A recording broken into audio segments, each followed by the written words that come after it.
নমস্কার বন্ধুরা, প্যারা টিচারদের ইপিএফ কেসের গুরুত্বপূর্ণ আপডেট উঠে এসছে।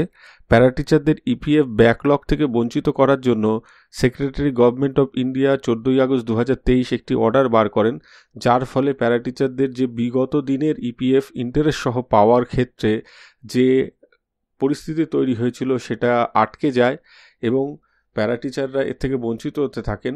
ফলে তারা গ্রিভেন্স নিয়ে মাননীয় বিচারক রাজা বসু চৌধুরীর এজলাসে যান এবং সিঙ্গেল বেঞ্চে কিন্তু হেয়ারিং হয়। হেয়ারিংয়ে একদিনেই তিনি রায় দিয়েছিলেন প্যারা টিচারদের পক্ষে যে না, প্যারা টিচাররা এই ইপিএফের টাকাটা তাদের প্রাপ্য।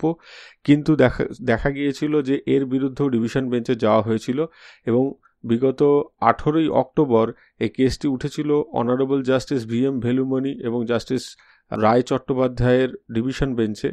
সেইখানে কিন্তু রায় হয়েছিল, যে অর্ডারটা হয়েছিল তাতে 28শে নভেম্বর এই কেসটার আবার হেয়ারিং হওয়ার কথা ছিল, কিন্তু আমরা দেখেছি যে এই কেসটার হেয়ারিং হয়নি। তো তখন থেকেই আমরা ভাবছিলাম যে কেসটার কি হলো, তো তার আপডেট পাওয়া গেছে। এর হেয়ারিং কিন্তু 18 ডিসেম্বর 2023 অর্থাৎ আজকে মহামান্য বিচারক সৌমেন সেন এবং অনারেবল জাস্টিস উদয় কুমারের ডিভিশন বেঞ্চে। এবং এর যে সিরিয়াল নাম্বারটা সেটা যদি আমরা দেখি কজ লিস্টে গিয়ে প্রথম দিকে টু বি মেনশনড একটি আছে, তারপরে মেনশন ম্যাটারে সিরিয়াল নাম্বার 2, ফিক্সড ম্যাটারে আরও দুটি কেস, অ্যাপ্লিকেশন 3তে এই ম্যাটারে পরপর যে কেসগুলো আছে তার মধ্যে 14 নম্বর সিরিয়ালে, টোটালি 14 নম্বর সিরিয়ালে ম্যাট 2130/2023 পশ্চিমবঙ্গ সমগ্র শিক্ষা মিশন অ্যান্ড আনাদার ভার্সেস রাজ্য পার্শ্ব শিক্ষক সমন্বয় সমিতি অ্যান্ড আদার্স। এই কেসটি কিন্তু হেয়ারিং হওয়ার প্রবল সম্ভাবনা এবং আমরা আশা করব এর ভালো কিছু হবে, সেদিকেই আমরা তাকিয়ে থাকব।